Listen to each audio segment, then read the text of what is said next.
용용이의 경제학 교실. 안녕하세요. 용용입니다. 우리는 지난 2시간을 통해서 국제거래에 대해서 알아보았습니다. 그래서 국제거래란 무엇이냐? 국가 간의 생산물이나 생산요소 등이 국경을 넘어 상업적으로 거래되는 것을 의미하고요. 그 다음에 국제거래의 특징으로는 관세가 부과되고 환율을 고려해야 되고 거래의 제약이 있다라고 이야기하였습니다. 그리고 지난 시간에는 국제거래의 양상으로 세계화와 개방화, 그리고 세계무역기구에 대한 이야기를 했었고요. 그 다음에는 지역경제협력체가 구성되고 있다라고 이야기를 하였습니다. 오늘부터는 국제거래의 특징인 관세, 환율, 거래의 제약 중에서 환율에 대해서 알아보도록 하겠습니다. 환율이란 자국화폐와 외국화폐의 교환 비율을 이야기합니다. 그래서 우리나라는 주로 원달러에 대한 환율에 대한 이야기를 많이 하거든요.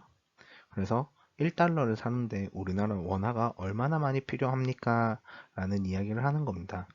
그래서 뭐 원달러가 1,000원이다 이러면 1달러를 사기 위해 1,000원이라고 하고요. 지금은 원달러 환율이 대략 1,400원 정도를 가려고 하고 있잖아요. 그러면 이제 미국 달러 1달러를 사기 위해서 우리나라 돈 1,400원이 필요해진다라는 이야기입니다. 그럼 환율이 오르면 우리나라의 돈의 가치는 그만큼 떨어졌다라는 이야기거든요. 왜냐하면 원달러 기준으로 봤을 때 환율이 1,000원에서 1,400원으로 400원만큼 오르면 1달러를 사기 위해서 우리나라 돈이 예전엔 1,000원만 필요했는데 이제는 1,400원이 필요해진 거잖아요. 그럼 400원만큼 우리나라 돈의 가치가 떨어졌다라고 이야기를 할 수 있습니다. 그럼 환율이 어떻게 결정되느냐라고 하면 외환시장에서 외화의 수요와 공급에 의해서 결정되게 됩니다. 이 그래프는 우리가 앞에서 봤던 수요 공급 그래프와 똑같고요. 다만 수요 공급 그래프에서 가격을 환율로 변경하였고 거래량을 외화 거래량으로 변경하였습니다.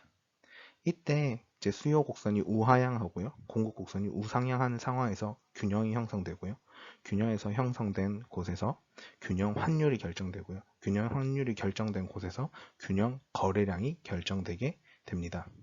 그래서 결국에는 환율이란 것도 외환시장에서 수요와 공급에 의해서 결정된다라는 게 어쩌면 외환이라는 시장 자체도 우리가 알고 있는 일반적인 생산물 시장과 똑같이 움직이고 있다라고 생각하시면 편하게 이해할 수 있을 것 같습니다.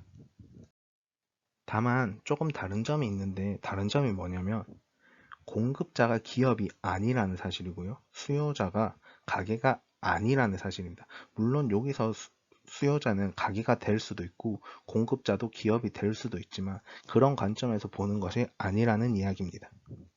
그래서 외화의 수요란 외화가 해외로 나가는 것을 의미하고요.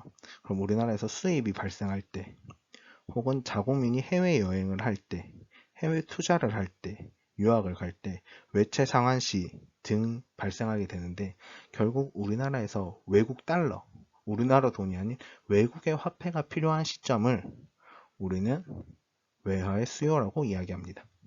그럼 반대로 외화의 공급이란 외화가 국내로 들어오는 것입니다. 그래서 우리나라의 수출, 외국인 관광객의 유치, 외국인의 국내 투자, 차관도 입시 발생하게 됩니다.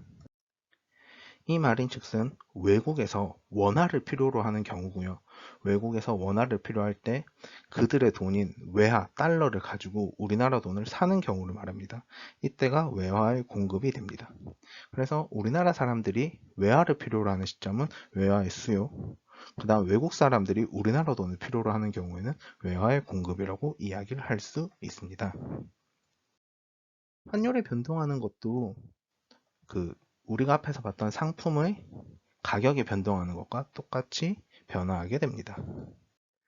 우선 환율이 상승하는 것은 외화의 수요가 증가하거나 외화의 공급이 감소할 때입니다. 우리가 그 상품의 가격이 증가하는 것도 수요가 증가하거나 공급이 감소할 때 가격이 올라갔잖아요. 똑같이 외화의 수요가 증가하거나 외화의 공급이 감소하면 환율이 상승하게 됩니다. 반대로 외화가 하락하는 경우는 외화의 수요가 감소하거나 외화의 공급이 증가할 때입니다. 마찬가지로 우리가 생산물 시장에서 수요가 감소하거나 공급이 증가하면 가격이 하락했잖아요. 그것처럼 외화의 수요가 감소하고 외화의 공급이 증가하면 환율이 감소하게 됩니다. 궁금한 사항이 있으시면 댓글로 남겨주시고요. 구독과 좋아요는 필수입니다.